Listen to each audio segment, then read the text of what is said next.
For those of you who've been looking for Season 1 of Solarpunk Presents, but haven't been able to find it, here it is. Originally, it was published as part of Solarpunk Magazine's Solarpunk Futures podcast. We're reposting our episodes on our site to make them easier for you to listen to if you didn't catch them the first time. We hope you enjoy them. Also, don't forget to support us by spreading the word about Solarpunk Presents, writing us a review, or subscribing to our Patreon at patreon.com/solarpunkpresents.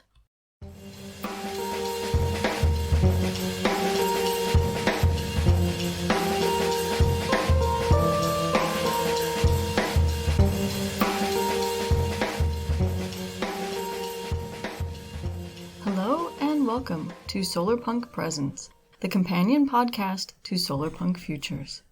Hosted by Solarpunk Magazine nonfiction editors extraordinaire Ariel Kroon and Christina de la Rocha. Ariel and I will be using this companion podcast to Solarpunk Futures to explore solarpunk goings-on in the world today. We'll be interviewing all sorts of interesting people who are doing work in the here and now that will help us get to a solarpunk future. And we'll be talking to each other about the visions of a sustainable, equitable future integral to solarpunk, and about issues we're curious about within the movement or genre, or whatever it is you want to call solarpunk. Welcome to episode 4, which will be hosted by Ariel Kroon.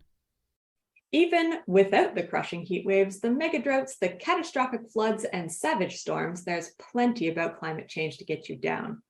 Not least of which has been humanity's inability to stop emitting so much greenhouse gas and put the brakes on its rampant destruction of wilderness. As solarpunks, despair and grief surround us and can really make it difficult to live everyday life during the sixth extinction, never mind daring to hope and build for a better tomorrow. And so it's necessary to confront and process those negative emotions. How can we deal with the despair, the crippling anxiety, the existential dread that strikes in the middle of the night? Turns out, you can call a climate grief chaplain. Now, you might be wondering what exactly that might be. If that's the case, this is your lucky day, because I sat down with Gabrielle Gelderman, a climate grief chaplain and climate justice organizer from Edmonton, Alberta, to talk about exactly what climate grief chaplaincy is and how it can help people cope with their climate change-related grief and despair so that they can pick themselves back up and continue to fight the good fight. And now here's Ariel's conversation with Chaplain Gabrielle Gelderman. If you could just tell me, what is a climate grief chaplain? Because that's something that's pretty unfamiliar to a lot of people. And so I'd love to sort of hear more from you directly about it. Yeah, definitely not something a lot of people would be familiar with. People generally sometimes don't even know what chaplains are. Chaplains provide spiritual and emotional care and support to people in various institutions.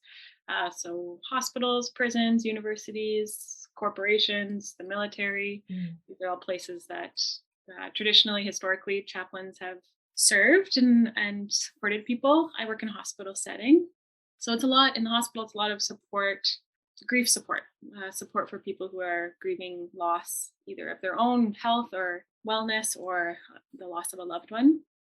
And so climate grief chaplaincy is very similar, providing like the same kind of emotional and spiritual care to people who are struggling with the reality of the climate crisis and the impacts that it has had and will have on their life and the lives of their loved ones.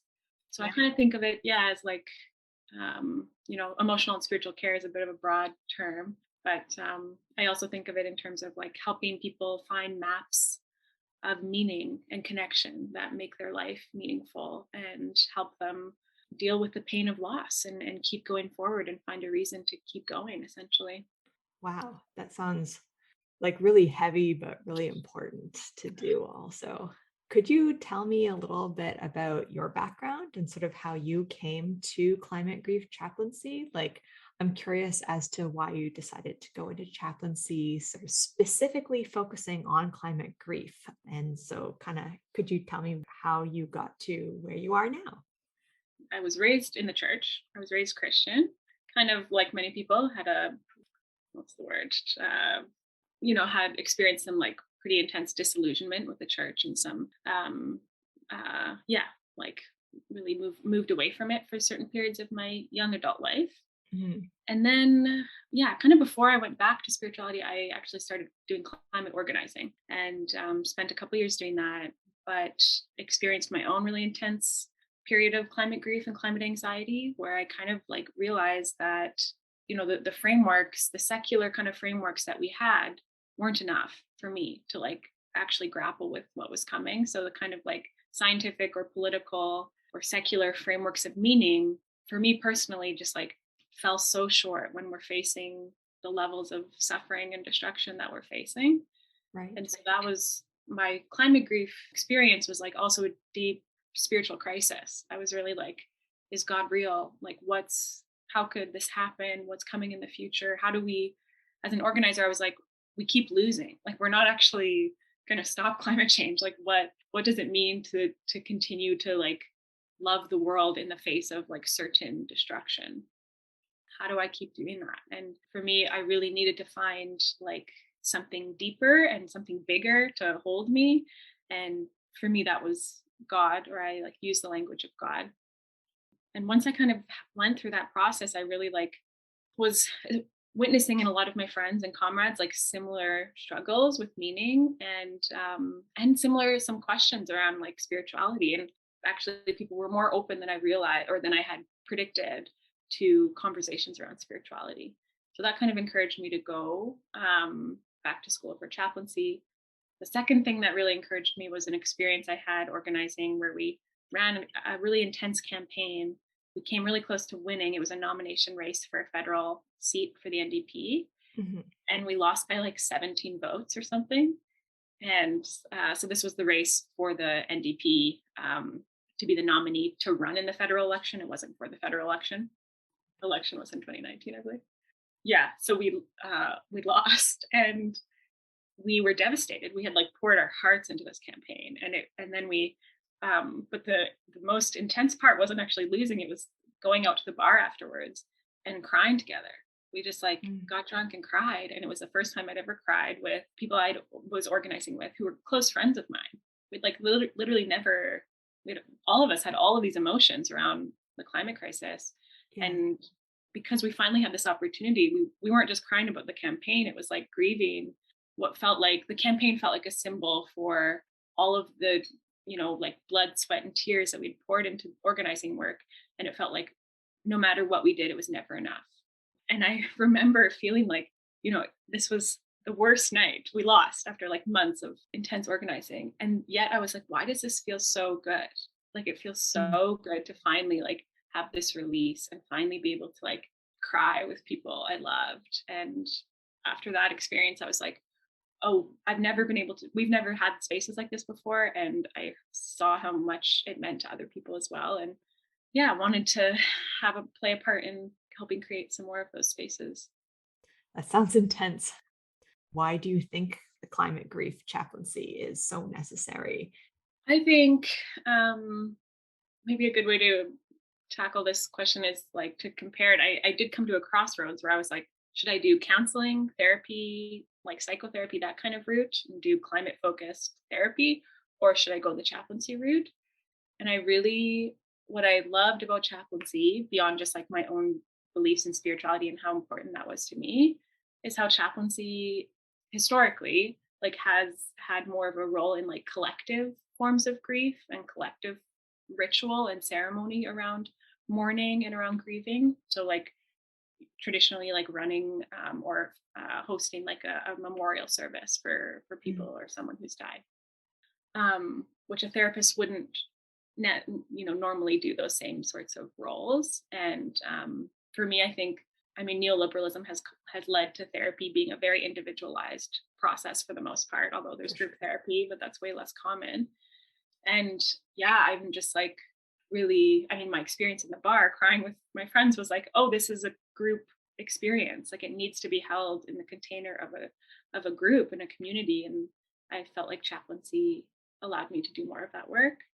Yeah. So the necessity of chaplaincy, we live in a secular society that's very like disenchanted, right? There's like very few shared rituals and spaces for grief. And I think chaplaincy is, you just have a bit more like wiggle room to create those spaces, I think, or a bit more license maybe to do it, and license to like bring in the spiritual and bring in the mystery of love, of grief. Yeah, wow, that's powerful. Do you find that it's something that is sort of gaining more traction? I mean, you are the only climate grief chaplain that I know of and that I've met. So could you speak to that a bit?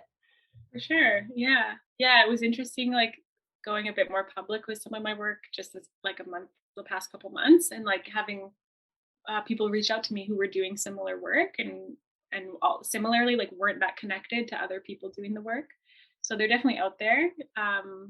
There's definitely a lot more like people doing it from the therapy or counseling perspective, I think.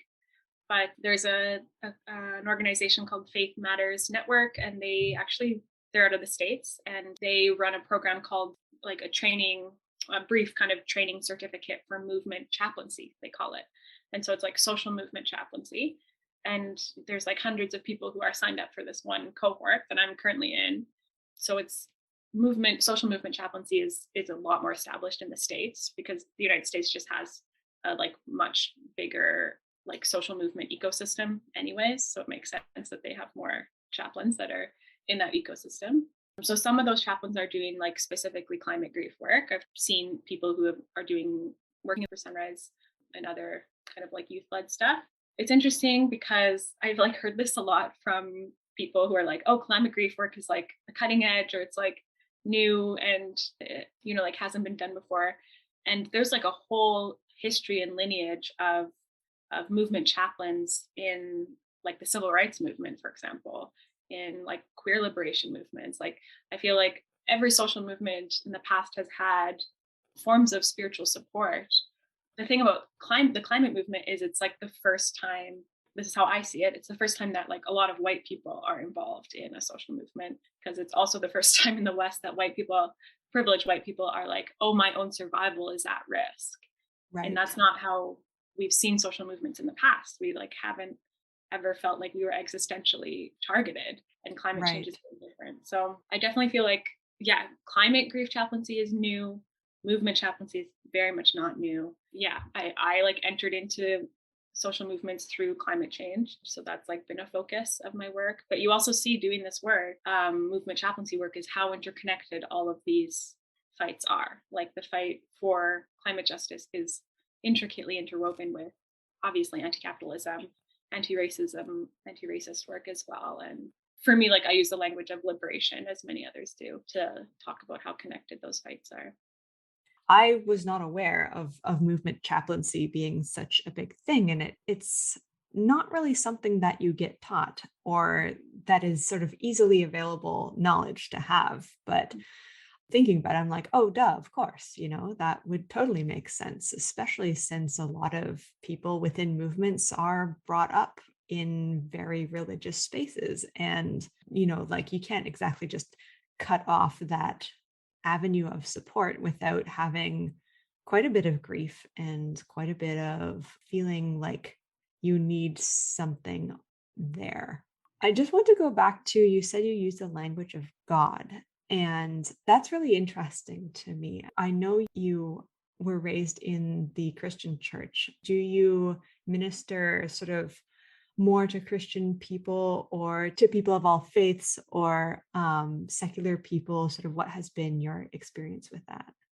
Definitely people of all belief systems and backgrounds. The hospital has been a good training ground for that. There's like, as chaplains, we're there to serve patients of any belief system.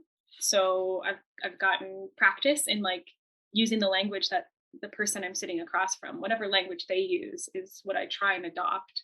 So yeah, I really think of Christianity and the Bible as like a series of like stories and metaphors and a shared language that people can use to talk about these like big, beautiful mysteries.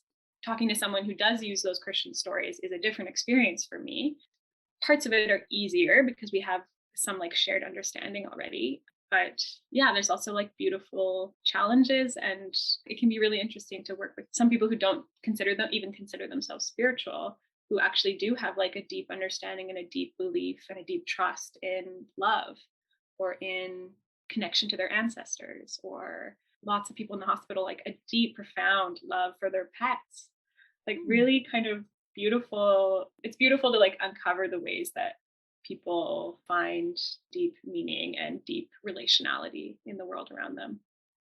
So I'm representing Solarpunk magazine right now, and so Solarpunk is a movement in art, literature, fashion, music, politics, infrastructure. It's also characterized, though, by sort of positivity and hope for a better tomorrow, despite the conditions we're living in. So, like you said, you know, a lot of people in Solarpunk do come from movement spaces where they've been tackling climate disaster challenges, and they just keep losing and losing and losing.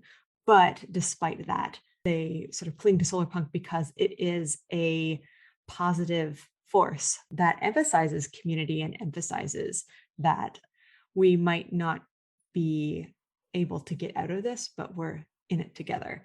It sort of has what I've seen referred to by various theorists as sort of radical hope or grounded hope, that's sort of grounded in the material conditions in which people live, kind of acknowledges that the mess that we're in and decides to do something about it.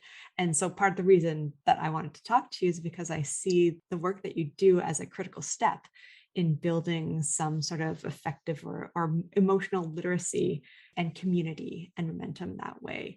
Would that be accurate to your experience? Yeah, the question of like hope comes up all the time, and I like those phrases of like radical hope and grounded hope, and I've heard what else, like hope as a discipline, like rugged hope. I think of that term sometimes.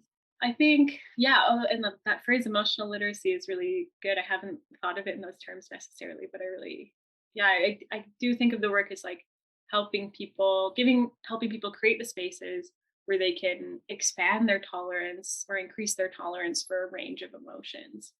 And when I say range, it truly is a range, because when we make space for ourselves to feel the pain and the suffering that's already there, it's just buried because we can't deal with it on our own. But when we have collective spaces, that grief and pain rises to the surface, and we actually feel it like in our bodies, which is difficult and painful. But then that opens our bodies up to also feeling, of course, the more enjoyable or pleasurable emotions of like love and deep connection.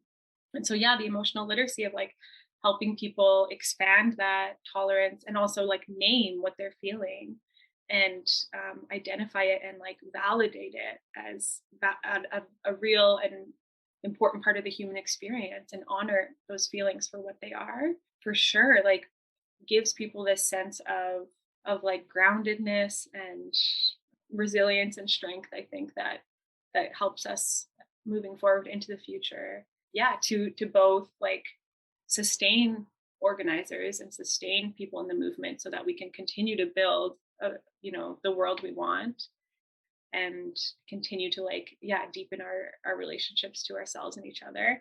I was going to go somewhere else with that, but I forget. Yeah, sustain the good work. Oh, and like I think just help us, yeah, sustain the good work.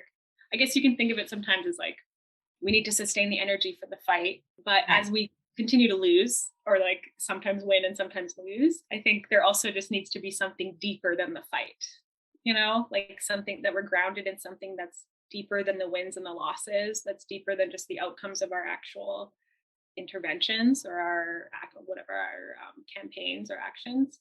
And to me, like grief helps us get at that deeper foundation, which is for lots of people is like community, right? However they define community. Yeah, when you were talking, I was thinking about how maybe the sort of communal sharing of grief can help with organizers and burnout. Maybe have you found that to be helpful? Definitely, yeah. It's really interesting. Like I've really felt this in the past, and like during the fifth wave, like I've just sensed that people are really hitting a wall. Like organizers especially, and well, I think everybody, but yeah, just like really intense burnout in a lot of people. And I wrote this Instagram post that got like so much traction. I was pretty surprised because it was pretty grim. it was like it was like encouraging organizers who felt despair and burnout to like keep moving into the despair, which is not like a typical advice that you would get. but people like really resonated with it and like wrestled with it. I got some people like feedback of like, I need to like think about this more. Like this is a hard thing to grasp. But Right. for me, the like burnout is an opportunity. I use this quote from Parker Palmer, who's actually a Christian writer, but he writes about depression in a really beautiful way. But I think of it in the same way as despair. He writes, why not let despair or depression, can you think of it as a friend that is pushing you down onto ground on which it is safe to stand? And I think of like despair as like this, like a heavy weight. We're like encountered with the heaviness of the suffering of ourselves and the world and the future. And it pushes us down and we like lose all of these things that used to give us a sense of support and meaning, like our organizing work or whatever. Like those things start to like fall apart.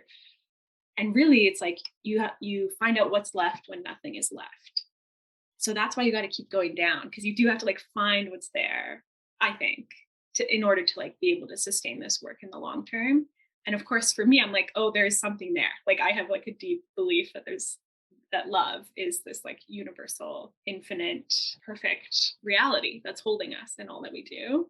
But and I have that trust because I've experienced it, but also because I'm part of a tradition that gives us that framework of understanding. But so many people who weren't raised in the church or were raised and harmed or like traumatized, frankly, by the church, don't have that same trust that there's something there at the bottom to catch them. So I think the beauty of climate grief spaces, collective spaces, are like moving together to find what's that ground. Like how can we hold each other as we like find that and not feel like we're in a free fall. Wow. Talk about sustainability, we need to find something that sustains us through this. I really see despair as very necessary to hope. I was listening to a podcast with Hannah McGregor and her guest, but she said something along the lines of, you can't hope from nowhere. There has to be something that you have to locate your hope somewhere. And quite often that hope is located in that ground, that positionality. So I see despair as kind of something that really causes you to reevaluate the ground on which you stand and makes possible the conditions for hope. Not always. I don't want to speak to, like generally or anything like that. This is just in my experience. Despair does take you down. And it's when you get to the bottom that you find a way to get back up. But first you have to get down there. If you're able to share, are there any surprising things that you've sort of encountered in your work to date around sort of organizers and climate change? Lots. Yes, a lot has been very surprising. I did my thesis research on this last year and conducted a couple workshops with 9 participants. And so I did, of course, all this literature review for months and months before actually doing the research. Mm-hmm. And I really went in being like, well, I know most of everything about climate grief that there is to know, typical delusion. And then I actually had these experiences with the participants and they were, really profound. Some of them really subtle experiences, but really kind of changed my understanding and very much deepened my understanding of climate grief in organizers in particular. One of the notable surprises was numbness. There was so much numbness in people. And the interesting thing was as participants had a space where they trusted each other and felt safe to let that numbness kind of thaw. The first thing that arose was pain, but it actually wasn't the pain of climate grief. It was the pain of realizing how numb they had been. And I don't know if this was the case for everyone, but for sure several people, and it resonated deeply with me because I think, numbing is a necessary coping mechanism and we have to do it because of the society we live in. But it's so, people realize how much it's diminished their sense of life and their ability to experience love and experience connection and experience grief, right?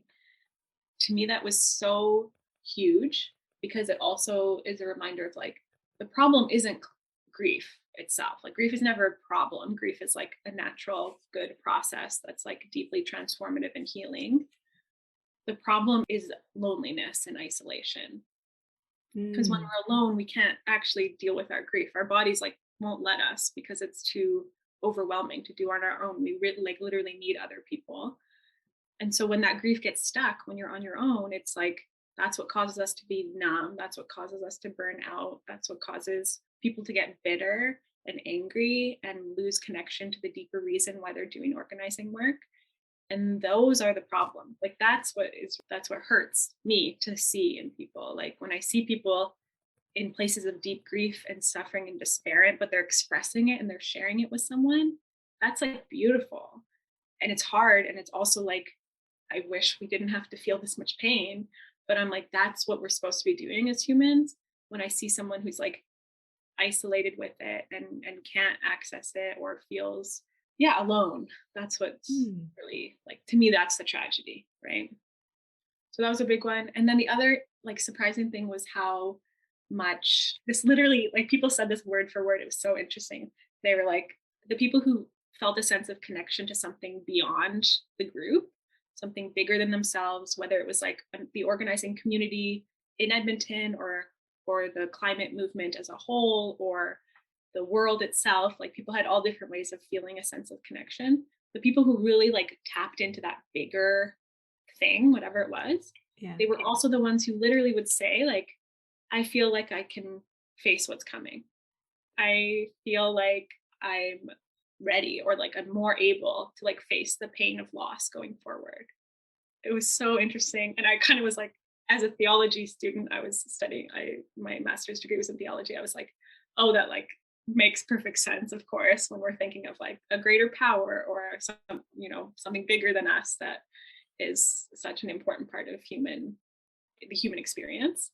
But yeah, it was like, of course, this is like 9 participants, so it's not exactly like statistically accurate, but it was really kind of beautiful just to see people. And the thing is, it was literally 2 workshops and they were each like 2.5 hours. And that's like all it took for people to get to a place where they like reconnected with these big, whatever it was, experiences of community or liberation. And I don't think it was like, a couple of them probably had pretty profound experiences, but not all of them were like, oh, this was like a life-changing experience that is incredibly profound. But even these like simple processes of like grieving together in a simple way, I think can really help people be sustained, like you were saying. That's so interesting, because I was thinking, like, oh, climate grief chaplaincy, like the nitty gritty of like, so how often do you have to go to these grief circles, like, because I'm thinking in the model of seeing a personal therapist, and a lot of people spend years going to a therapist, and that's just with one other person. So I was assuming that with a bunch of other people, of course, it would take so much longer and it would be so much more difficult. But that's not the case. No, it's so interesting you say that. I think it's, you do different kind of work.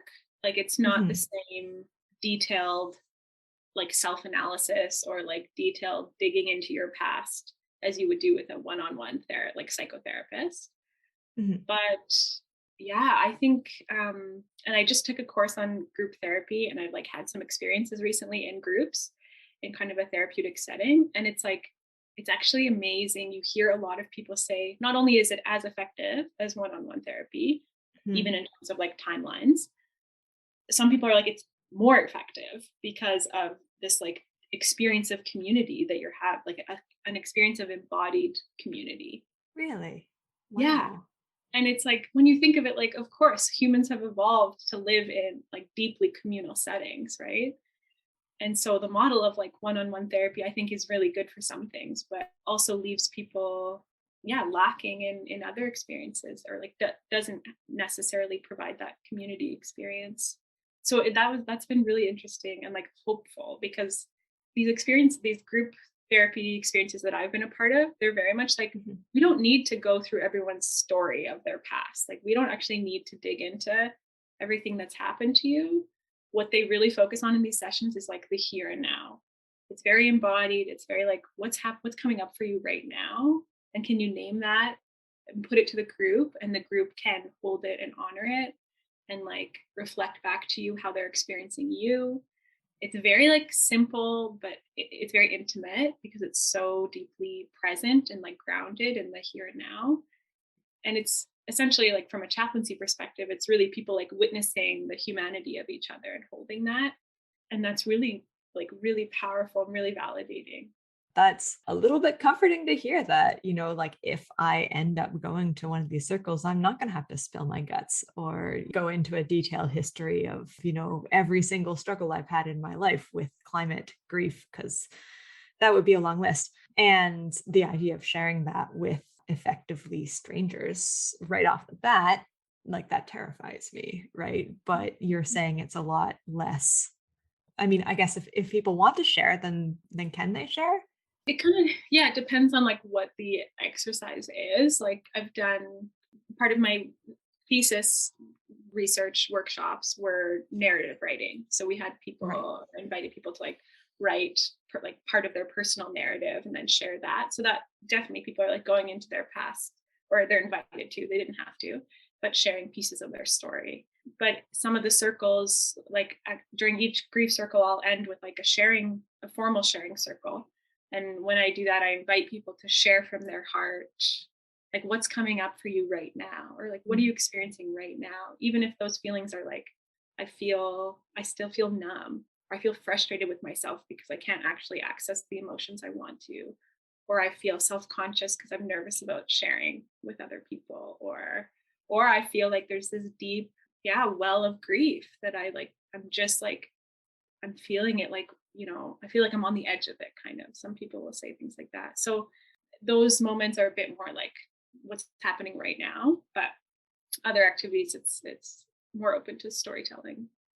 I was actually thinking about how, we're talking about community and collectivity, and we're in the middle of a pandemic, and that's very hard, especially for people who are feeling very isolated, to reach out to others because of that fear, not only of like being vulnerable and honest with other people, but also of like, hey, maybe I'll catch a virus and my life will be pretty shitty from now on.